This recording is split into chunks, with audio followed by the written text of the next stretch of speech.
At sa verse, ano po naman, sa number 5, avoid spiritual weakness. Sa Hosea, ang aking bayan ay nasira dahil sa kakulangan sa kaalaman. Sapagkat ikaw ay nagtakwil ng kaalaman, atin namang itinatakwil ka upang ikaw ay huwag maging saserdote ko. Yamang iyong nilimot ang kautusan ng iyong Diyos, akin namang talilimutan ang iyong mga anak. Ito po yung kapag tayo ay sinasabi ko doon na kapag tayo nagkaroon ng kakulangan sa kaalaman, yung ang bayan ay nasira dahil sa kakulangan. So kung talagang tayo hindi natin nalalaman kung ang salita ng Diyos, magkakaroon tayo ng di ba, may mga pumipigil sa atin kuminsan kung maaalala nyo, ay parang masama pala ito, hindi ko dapat gawin. So, yun yung kautusan na tumatatak sa ating puso na kung minsan parang basta na lang siyang lumalabas sa atin na ay mali pala ito. No? Kaya dapat yung mga po natin, yung pag-aaral ng Bible, talagang magkaroon tayo ng effort na lagi nating, kumbaga, hindi na tayo parang sa picture nga. Parang ang tagal natin na nag-aaral pero parang baby pa rin tayo sa pananampalataya. Yung ating faith ay hindi lumalago. Had time to grow. Meron tayong chance na lumago sa iglesia, na lumago ang ating pananampalataya. But did not study and remain spiritual infants. Spiritual growth requires effort. No, talagang effort talaga yung kailangan natin para maunawaan yung mga aral na ibinibigay sa atin. Long church attendance, spiritual, hindi siya kahit pala meron tayong mataas, yung lagi tayong present sa church, pero kung hindi din naman natin nauunawaan yung turo, hindi rin naman natin sinasaliksik, parang walang maturity yung ating pananampalataya. And 6, God's help but you must act. John 4, chapter 14, verse 26. Katatakwat ang mang-aaliw sa makatuwid bagay ang Espiritu Santo na susuguin ng Ama sa aking pangalan. Siya ay magtuturo sa iyo ng lahat ng mga bagay at magpapaalala sa lahat ng iyong aking sinabi. Ito po yung yung pong verse naman na ito, ang kasalita dito ang ating Panginoong Jesus sa kanyang mga apostol na tutulungan sila ng Holy Spirit. Yun nga po, yung mga believers ngayon, parang ang ating magiging sandigan naman yung isinulat ng mga apostol.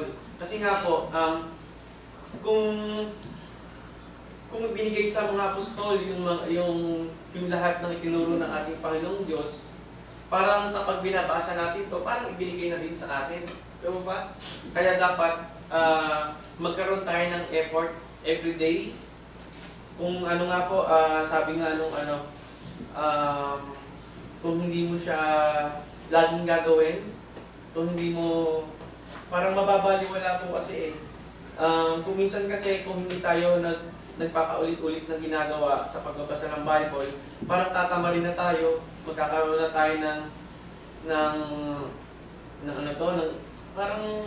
maano na yung isip natin na may mga gustong ibang gawin.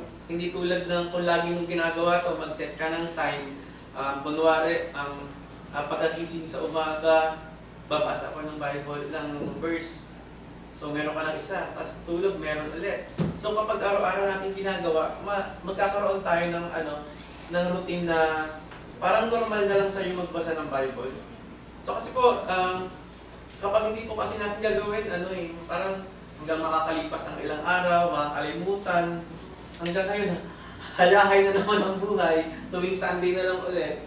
Kaya, yun nga po, yung sa kanila, yung po kay Timothy na sinasabi ko, ano po pala yun? Sa 2 Timothy, chapter 1 to 5, yun po yung, nagsisimula yung kanilang,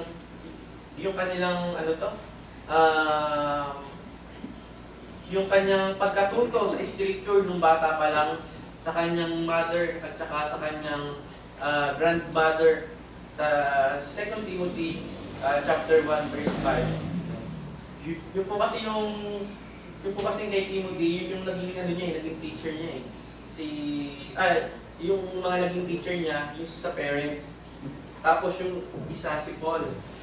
So kaya po yung kanyang pananampalataya, nagkaroon talaga nung bata pa lang, nagkaroon na ng ugat, nagkaroon na ng, kumbaga, na-introduce na sa kanya. Kaya sana sa ating mga parents, maging ganun din sa ating mga apo. Yun na lang yung siguro natin ibahagi sa ating mga anak. Tsaka apo, para paglaki nila, yun na yung nila, kumbaga meron na silang mga foundation sa kanilang puso. The Holy Spirit helps. It also comes from practicing yung kanilang forgiveness. Yan. And the last one po, ito. Ask and it will given to you. Seek and you will find. Knock and you will open to you. Ito yung sa Matthew 7 verse 7. Sinasabi po dun sa Matthew 7 verse 7 na kailangan natin mag-ask, seek, and knock. Ask and it will given to you, yung nga pa kanina, and seek and you will find, knock and you will open to you. It will be open to you. So ask by prayer. We ask God by prayer. Seek. Anong gagawin natin? Mag-aral. Knock. Yun yung obedience. So, bali, kung gusto po natin na maging balance yung ship natin, hindi tayo papunta-punta dito, dyan, sa kung ano-anong distraction sa sanlibutan ito, dapat maunawaan natin itong Matthew 7:7 na kailangan natin mag-ask, seek, and knock. Prayer, study, and obedience. Ang tanong, the question is, does God wants me to study, pero ano pala dapat? Am I willing to put effort into knowing God? So yun po pala yung mas magandang katanungan. Na willing ba ako mag-effort? No? Yun po yung kailangan natin effort para magkaroon tayo ng parang pusa sa ating mga sarili. Magkaroon ng, kasi pas pagtagal ng panahon kung magkaka-effort tayo sa ating pag-aaral, talagang parang normal na lang sa atin na mag-aral, na after ng church, meron sinabi si brother kanya na ganito, ay, i-check ko nga sa bahay kung tama yung sinasabi niya. Kasi baka mamaya, si brother naman nagsisinungaling. At ito po yung huling verse sa Luke chapter 11, verse 28. Datapwat, sinasabi niya, oo, bagkos na lalong mapapalad ang nangakikinig sa salita ng Diyos. At ito'y ginaganap. So gawin po natin yung mga napag-aralan natin. So kung minsan po, wala kayong ginagawa, open niyo po yung Bible, or i-check niyo po yung Bible sa cellphone niyo. For sure, meron tayong makukuha na lesson every day kung tayo ay magbubukas ng ating banal na kasulatan. Ayun lang po, sana po may natutunan po ang bawat isa sa atin. So ito po yung ito po yung title na ginawa ko na be the captain of your ship, taking charge of your spiritual growth. So yung palang Bible, ito yung map natin, ito yung Ito yung navigation chart natin dito sa